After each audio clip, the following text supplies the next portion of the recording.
Okay, Alexis. Well, helping the community is really important, right? Mm-hmm.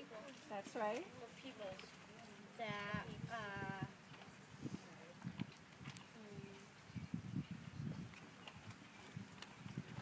that we can do what we set our minds to.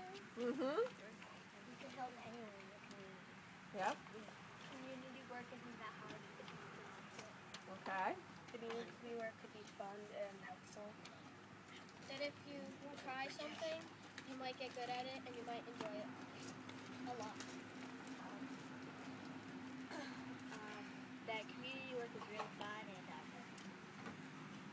if we put something to our minds, like the same thing that Khabib said. Okay.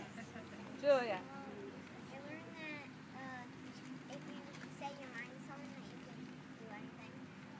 Okay. I learned to give back to the community. It's fun to help the community. All right. Well, thank you very much, girls.